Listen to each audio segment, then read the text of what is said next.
Агата Кристи. Партнеры по преступлению. Глава 15. Тайна Саннингдейла. «Ты знаешь, где мы сегодня обедаем, Таппинс?» Миссис Беррисфорд задумалась над вопросом. «Эритцы», — с надеждой предположила она. «Подумай еще. В том приятном местечке в Сохо?» «Нет», — голос Томми был полон значимости. «В кафе сети ABC. Точнее говоря, вот в этом». Он ловко увлек ее внутрь заведения упомянутого типа и подвел к угловому столику с мраморной столешницей. «Отлично», — с удовлетворением сказал Томми, усаживаясь. «Лучше и быть не может. Из чего это на тебя напала такая тяга к простой жизни?» Поинтересовалась Таппинс. «Вы смотрите, Ватсон, но не замечаете. Вот мне интересно, соизволит ли одна из этих надменных девиц обратить на нас внимание?» «Великолепно, она дрейфует в нашу сторону. Правда, вид у нее такой, будто она думает совсем о другом, но, без сомнения, ее подсознание активно занято такими вещами, как яичница с беконом и чайники с чаем. Отбивную и жареный картофель, пожалуйста, мисс, а также большой кофе, булочку с маслом и тарелку с холодным языком для дамы». Официантка повторила заказ презрительным тоном, но Таппинс внезапно подалась вперед и перебила ее. «Нет, только не отбивную с жареным картофелем. Этот джентльмен будет ватрушку и стакан молока». «Ватрушку и стакан молока», — произнесла официантка с еще большим презрением, если такое вообще было возможно. Все так же думая о чем-то своем, она снова уплыла прочь. «Это было совершенно ни к чему», — холодно заметил Томми. «Но ведь я права, не так ли? Ты изображаешь старика в углу? Где твой кусок бечевки?» Томми вытащил из кармана длинный спутанный моток бечевки и принялся завязывать на нем пару узлов. «Все точно до мельчайших деталей», — пробормотал он. «И все же ты совершил небольшую ошибку, когда делал заказ». «Женщины так буквально все воспринимают», — сказал Томми. «Если и есть на свете что-то, что я ненавижу, так это пить молоко. А ватрушки всегда выглядят такими желтыми и тошнотворными». «Будь художником», — ответила Таппинс. «Посмотри, как я расправлюсь со своим холодным языком. Замечательная штука, между прочим. Ну а теперь я полностью готова стать мисс Полли Бертон. Завязывай большой узел и начинай». «Прежде всего», — начал Томми, выступая в сугубо неофициальном качестве, «позволь мне отметить вот что. Дела в последнее время идут не слишком бойко. Если дела не идут к нам сами, мы должны идти к делам. Направим наш ум на одну из величайших загадок, волнующих сейчас общество. Что и подводит меня к сути, к тайне Саннингдейла». «Ара», — промолвила Таппинс с глубоким интересом. «Тайна Саннингдейла». Томми достал из кармана мятый газетный обрез и положил его на стол. «Вот свежий портрет капитана Сесла, как его напечатали в газете «Дейли Лидер».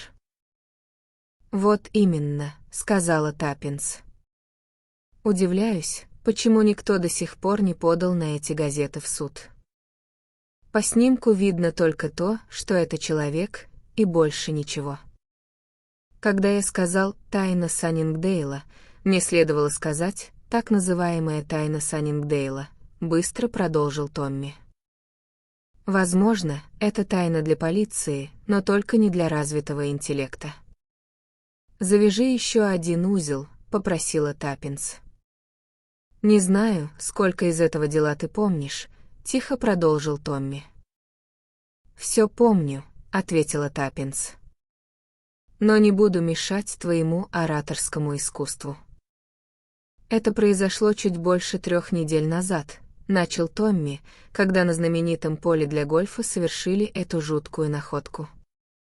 2 членов клуба, наслаждавшихся ранней партией, пришли в ужас, обнаружив тело мужчины, лежащее лицом вниз на площадке 7-й лунки.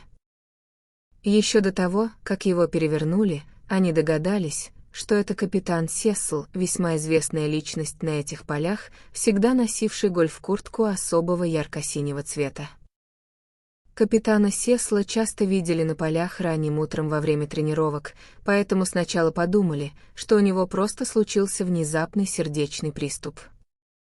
Однако осмотр врача выявил зловещий факт: он был убит, заколот в самое сердце весьма примечательным предметом — женской шляпной булавкой. Кроме того, выяснилось, что он был мертв уже не менее 12 часов. Это представило дело в совершенно ином свете, и очень скоро наружу выплыли кое-какие интересные факты.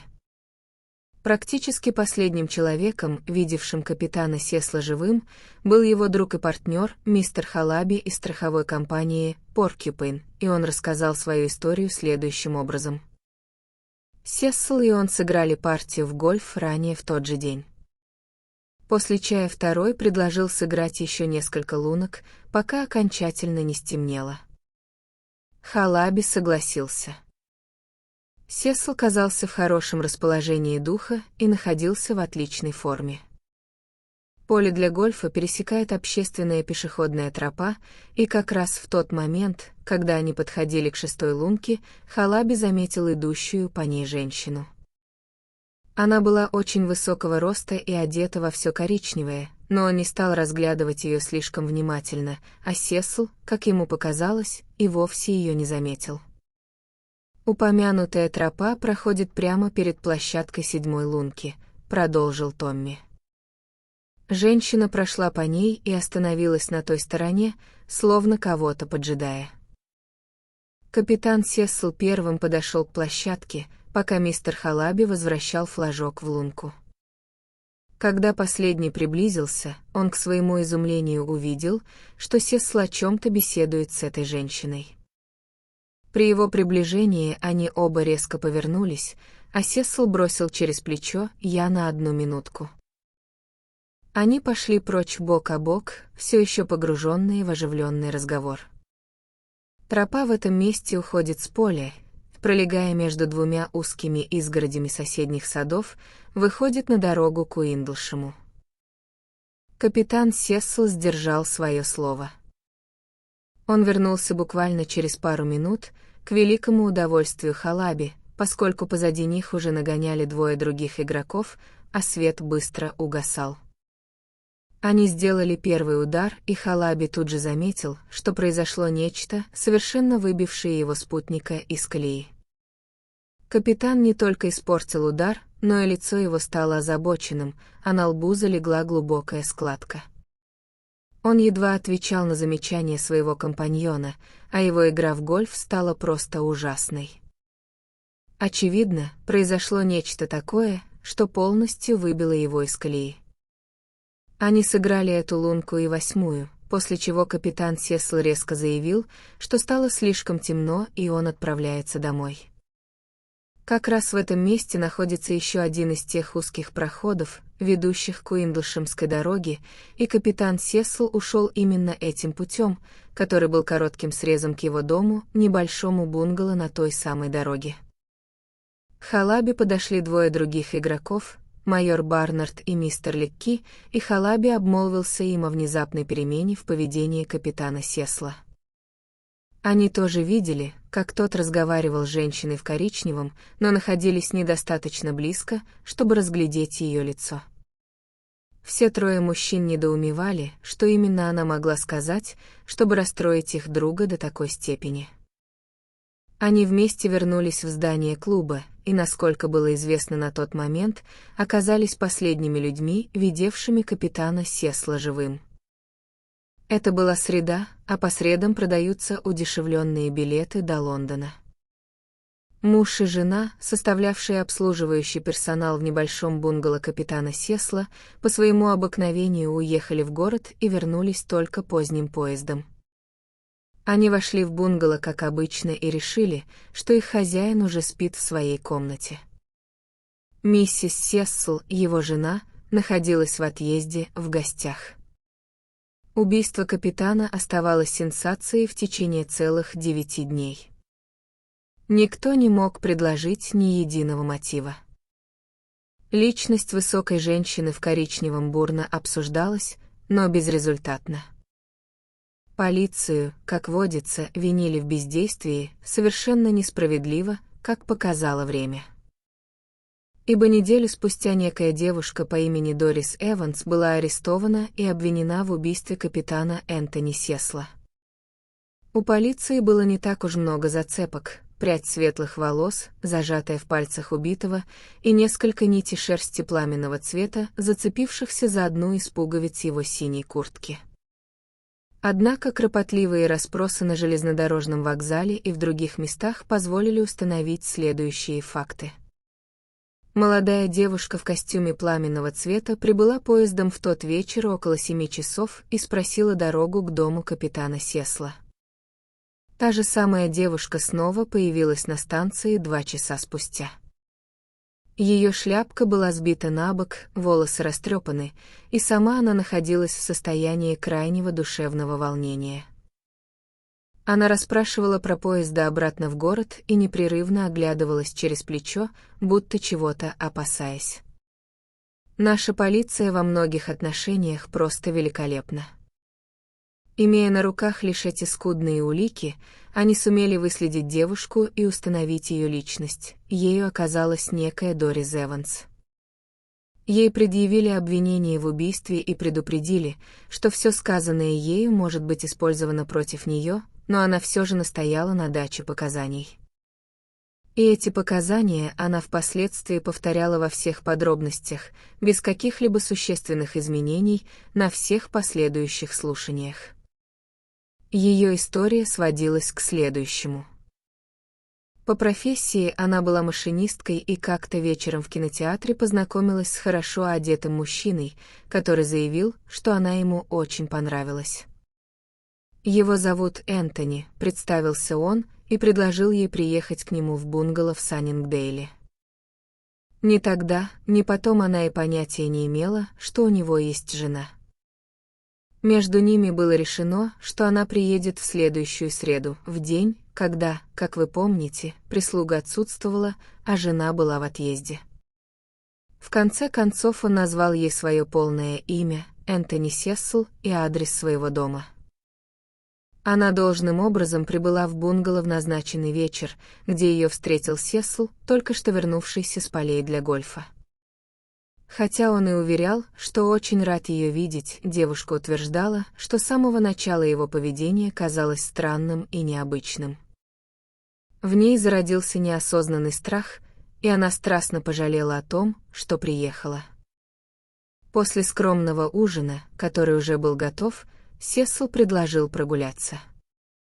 Девушка согласилась, и он вывел ее из дома, провел по дороге и через узкий проход вывел на поле для гольфа.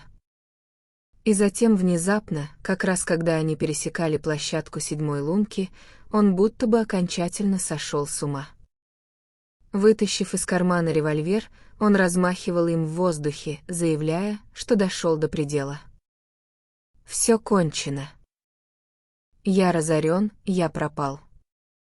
И ты пойдешь со мной. Сначала я застрелю тебя, а потом себя. Утром они найдут наше тело здесь, бок о бок, соединенными в смерти». И все в таком духе, еще куча подобной чуши. Он крепко держал Дорис Эванс за руку, а она, понимая, что имеет дело с сумасшедшим, предпринимала отчаянные попытки вырваться или, на худой конец, выбить у него револьвер. Они боролись, и во время этой борьбы он, должно быть, и вырвал у нее клок волос, а шерсть ее пальто зацепилась за пуговицу. В конце концов, сделав отчаянные усилия, она вырвалась и побежала спасать свою жизнь прочь через поле для гольфа, каждую минуту ожидая выстрела в спину. Она дважды падала, спотыкаясь о вереск, но в итоге выбралась на дорогу к станции и поняла, что погони за ней нет. Вот та история, которую рассказывает Дорис Эванс, и от которой она ни разу не отступила. Она упорно отрицает, что когда-либо наносила ему удар шляпной булавкой в целях самообороны, хотя при подобных обстоятельствах это было бы вполне естественным поступком, который вполне мог бы оказаться правдой. В пользу ее версии говорит тот факт, что в кустах дрока неподалеку от места, где лежало тело, действительно нашли револьвер. Из него ни разу не стреляли. Дорис Эванс передали под суд, но загадка так и осталась загадкой. Если верить ее рассказу, то кто же тогда заколол капитана Сесла? Другая женщина, та самая высокая женщина в коричневом, чье появление так расстроило его? До сих пор никто так и не смог объяснить ее связь с этим делом. Она появляется словно из ниоткуда на пешеходной тропе через поле, исчезает в узком проходе, и больше о ней никто ничего не слышал. Кем она была? Местной жительницей? Приезжей из Лондона? Если так, то приехала ли она на машине или на поезде? В ней не было ничего примечательного, кроме ее высокого роста, и никто, похоже, не в состоянии описать ее внешность. Дорис Эванс она быть не могла, потому что Дорис Эванс маленькая и светленькая, и к тому же она в тот момент только прибыла на станцию. А жена? Предположила Таппинс. Что насчет жены? Очень естественная догадка. Но миссис Сесл тоже женщина маленького роста, и к тому же мистер Халаби отлично знает ее в лицо, да и нет никаких сомнений, что она действительно была в отъезде. Кроме того, всплыло еще одно обстоятельство.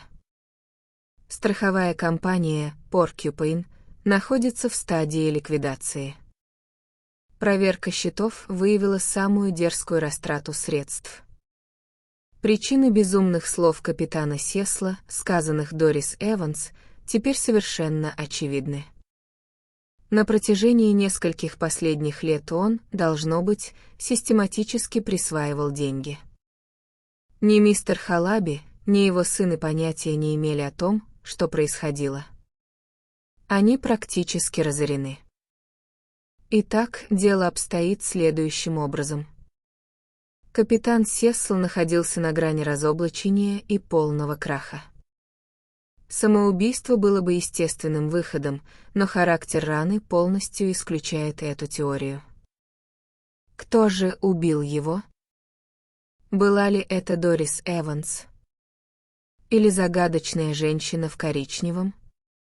Томми сделать паузу, сделал глоток молока, скривился и осторожно откусил кусочек ватрушки. Глава 16. Тайна Саннингдейла. Продолжение.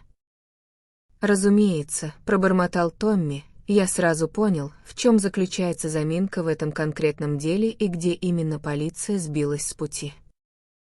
Да? С оживлением спросила Таппинс. Томми печально покачал головой. Если бы я сам знал. Таппинс. Быть стариком в углу до определенного момента проще простого. Но вот разгадка меня донимает. Кто все-таки убил этого беднягу? Я не знаю. Он достал из кармана еще несколько газетных вырезок.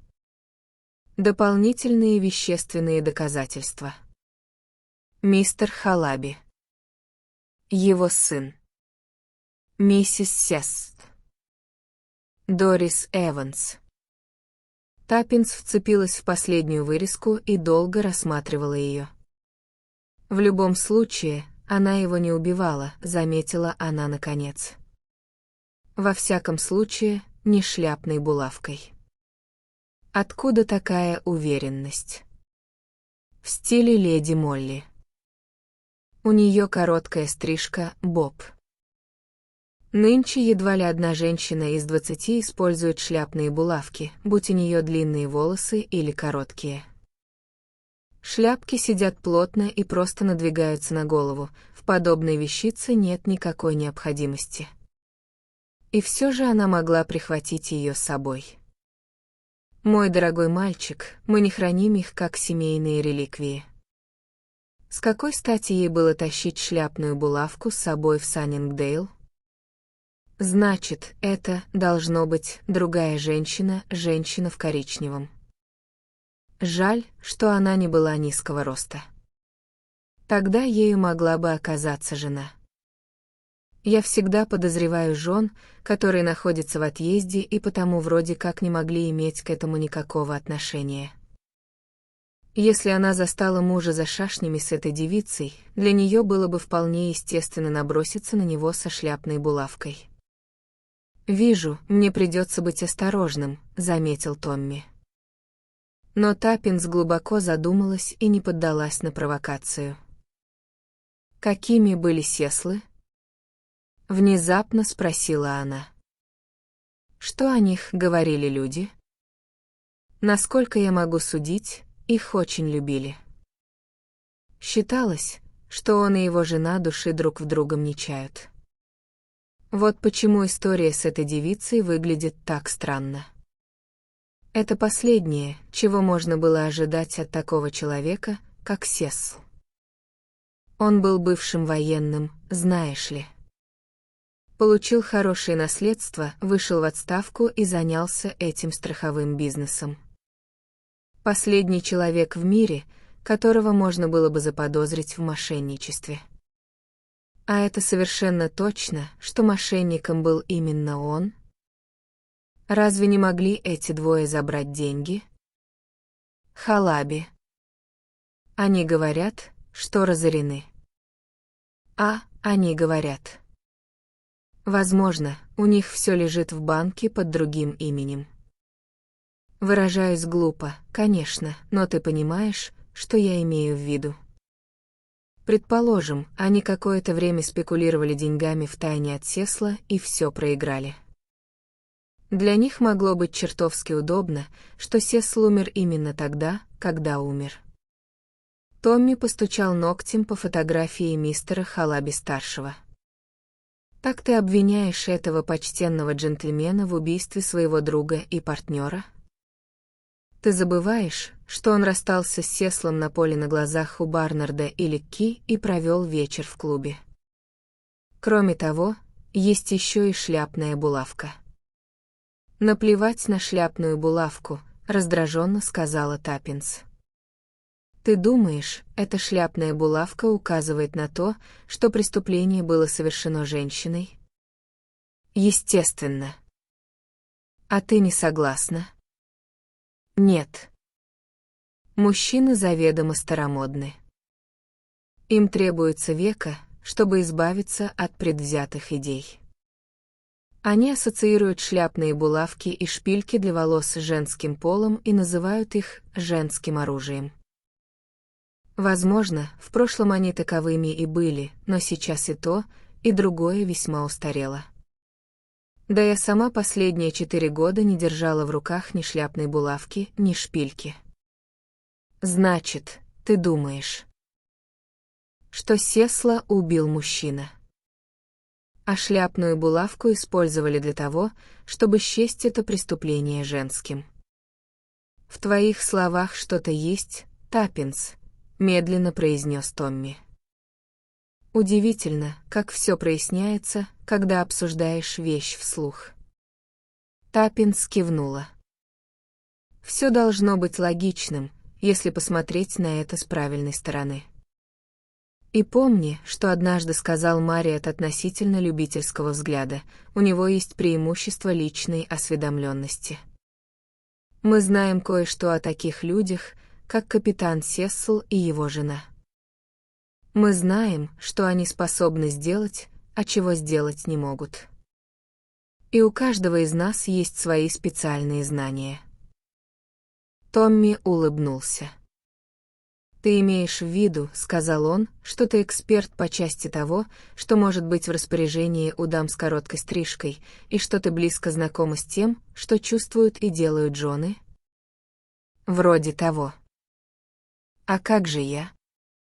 В чем заключаются мои специальные знания? Имею ли я представление о том, подцепляют ли мужья девиц и так далее?» «Нет», — серьезно ответила Таппинс. «Ты знаешь это поле, ты там бывал. Не как детектив, ищущий улики, а как игрок в гольф. Ты разбираешься в гольфе и знаешь, что может выбить человека из игры. Это должно было быть что-то очень серьезное, чтобы выбить Сесла из игры. У него фора всего в 2 удара, а начиная с 7-й лунки он играл как ребенок, так они говорят». «Кто говорит?» «Барнард или Ки. Они играли сразу за ним, помнишь?» Это было уже после того, как он встретил женщину, ту высокую женщину в коричневом. Они же видели, как он разговаривал с ней, верно? «Да, то есть». Томми осекся. Таппинс посмотрела на него в недоумении. Он пристально разглядывал бечевку в своих пальцах, но смотрел взглядом человека, видящего перед собой нечто совершенно иное. «Томми, что такое?» «Помолкай, Таппинс. Я играю 6-ю лунку в Саннингдейле. Сесл и старик Халаби забивают мяч в 6-ю лунку впереди меня. Уже смеркается, но я достаточно четко вижу ярко-синюю куртку Сесла. А на пешеходной тропе слева от меня идет женщина. Она не переходила с дамского поля, оно справа, я бы увидел ее, если бы она шла оттуда. И странно, что я не заметил ее на тропе раньше, например, от 5-й лунки». Он сделал паузу. «Ты только что сказала, что я знаю это поле, Таппинс. Сразу за площадкой 6-й лунки есть маленький шалаш или укрытие из дерна. Кто угодно мог подождать там до тех пор, пока не наступит нужный момент. Там можно было изменить внешность. Я имею в виду, скажи мне, Таппинс, здесь снова пригодится твое специальное знание, очень ли трудно мужчине притвориться женщиной, а потом снова стать мужчиной? Мог ли он надеть юбку поверх широких брюк гольф, например? Разумеется, мог. Женщина смотрелась бы немного громоздкой, вот и все. Скажем, длинноватая коричневая юбка, коричневый свитер вроде тех, что носят и мужчины, и женщины, да женская фетровая шляпа с пучками локонов, прикрепленными по бокам. Это все, что потребовалось бы, я говорю, конечно, о том, что могло сойти за правду на расстоянии, к чему ты, как я понимаю, и клонишь. Снял юбку, сдернул шляпу с локонами и надел мужскую кепку, которую можно пронести свернутой в руке, и вот ты снова мужчина. А сколько времени потребуется на такое превращение? Из женщины в мужчину 1,5 минуты от силы, а то и гораздо быстрее. Обратное превращение заняло бы больше времени, пришлось бы расправлять шляпу и локоны, да и юбка застревала бы, натягиваясь поверх брюк гольф. Это меня не беспокоит. Важно время для первого превращения. Как я тебе уже говорил, я играю 6-ю лунку. Женщина в коричневом сейчас дошла до площадки 7-й лунки. Она пересекает ее и ждет. Сесл в своей синей куртке идет к ней. Они стоят вместе минуту, а затем огибают деревья и скрываются из виду. Халаби остается на площадке один. Проходят 2 или 3 минуты. Я уже на лужайке. Мужчина в синей куртке возвращается и делает первый удар, с треском испортив его. Свет становится все хуже. Я и мой партнер идем дальше. Впереди нас эти двое, Сесл мажет, бьет поверху мяча и делает все то, чего делать не следует. На 8-й лужайке я вижу, как он шагает прочь и исчезает в узком проходе. Что с ним произошло, если он стал играть как совершенно другой человек? Женщиной в коричневом или мужчиной, если ты думаешь, что это был мужчина? Вот именно. И как раз там, где они стояли, заметь, вдали от глаз тех, кто шел за ними, находятся густые заросли дрока. Туда можно было скрыть тело, и оно гарантированно пролежало бы незамеченным до самого утра. Томми. Ты думаешь, это произошло прямо тогда? Но ведь кто-нибудь услышал бы. Услышал бы что? Врачи сошлись во мнении, что смерть наступила мгновенно. Я видел на войне людей, убитых мгновенно. Они, как правило, не кричат, просто хрип, или стон, или, возможно, лишь вздох, или странный короткий кашель. Сесл идет к площадке 7-й лунки, а женщина выходит Нав и заговаривает с ним. Он, возможно, узнает в ней знакомого мужчину, переодетого в женское платье. Сгорая от любопытства узнавать причины, он позволяет увлечь себя по тропинке прочь с глаз долой. Один удар смертоносной шляпной булавкой на ходу. Сесл падает, мертв. Второй мужчина затаскивает его тело в заросли дрока, сдергивает ярко-синюю куртку, затем сбрасывает свою юбку, шляпу и локоны. Он надевает всем известную синюю куртку Сесла и его кепку и шагает обратно к площадке. На все про все уходит минуты 3. Те, кто идут сзади, не видят его лица, только ту самую ярко-синюю куртку, которую они так хорошо знают. У них не возникает и тени сомнения, что перед ними Сесл. Вот только играет он совсем не так, как играл Сесл. Все они говорят, что он играл как совершенно другой человек. Еще бы! Ведь это и был другой человек. Но. Пункт номер 2. Его поступок, когда он привез девушку сюда, был поступком совсем другого человека. Это был не Сесл, кто познакомился с Дорис Эванс в кинотеатре и уговорил ее приехать в Саннингдейл. Это был человек, назвавшийся Сеслом. Вспомни, Дорис Эванс арестовали только через 2 недели после преступления. Тело она так и не увидела. Если бы увидела, она могла бы привести всех в замешательство, заявив, что это вовсе не тот человек, который водил ее по полю для гольфа в тот вечер и так дико твердил о самоубийстве. Это был тщательно продуманный план. Девушку пригласили на среду, когда дом Сесла пустеет, затем это шляпная булавка, указывающая на женских рук дело. Убийца встречает девушку, ведет ее в бунгало, кормит ужином, затем выводит на поле, добравшись до места преступления, размахивает револьвером и запугивает ее до полусмерти. Как только она пускается на утек, ему остается лишь вытащить тело и оставить его лежать на площадке. Револьвер он швыряет в кусты.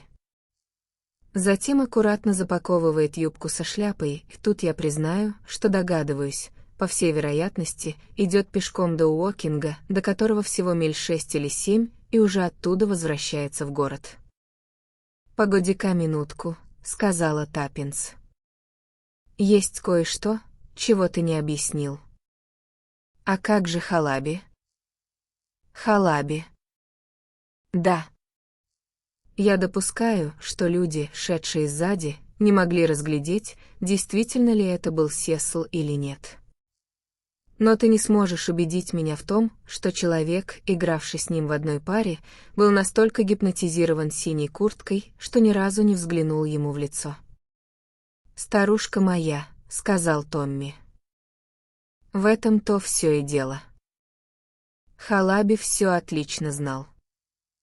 Видишь ли, я принимаю твою теорию, что настоящими растратчиками были Халаби и его сын. Убийцей должен был быть человек, который очень хорошо знал Сесла, знал, к примеру, о том, что прислуги никогда не бывает по средам, а жена в отъезде. А также кто-то, кто сумел сделать слепок с дверного ключа Сесла. Я думаю, Халаби-младший идеально подходит под все эти требования. Он примерно одного возраста и роста с Сеслом, и оба они были гладко выбриты. Дорис Эванс, вероятно, видела несколько фотографий убитого, напечатанных в газетах, но, как ты сама заметила, по ним видно лишь то, что это мужчина, и больше ничего. А разве она не видела Халаби в суде? Сын вообще ни разу не появлялся на заседаниях.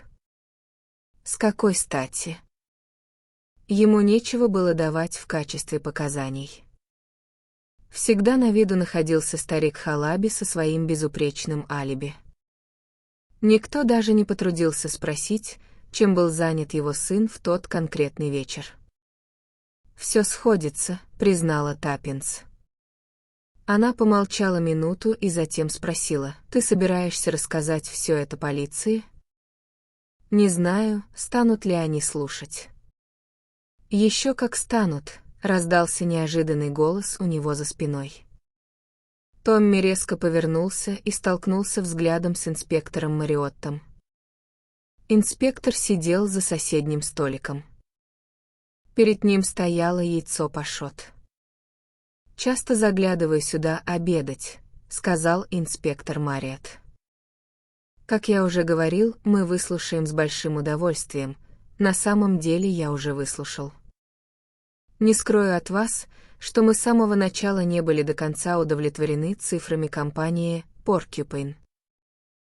Видите ли, у нас были свои подозрения насчет этих Халаби. Но зацепиться было ни за что. Слишком хитры для нас. А потом произошло это убийство, и оно, казалось, смешало все наши карты. Но благодаря вам и этой даме, сэр, мы устроим мощную ставку молодому Халаби и Дорис Эванс и посмотрим, узнает ли она его. Мне почему-то кажется, что узнает. Очень остроумная идея насчет синей куртки. Я позабочусь о том, чтобы заслуга досталась детективному агентству «Блистательные детективы Бланта». «Вы прекрасный человек, инспектор Мариотт», — с благодарностью сказала Таппинс. «Мы в Скотленд-Ярде высокого мнения о вас обоих», — ответил этот солидный джентльмен. «Вы бы удивились. Но если позволите спросить, сэр, что означает этот кусок бечевки?» «Ничего», — сказал Томми, запихивая его в карман. «Моя дурная привычка. Что до ватрушки и молока, я на диете. Нервная диспепсия. Все занятые люди от нее страдают». «Да», — молвил детектив. «А я-то подумал, что вы начитались, но да это не имеет значения». Однако в глазах инспектора блеснули лукавые искорки.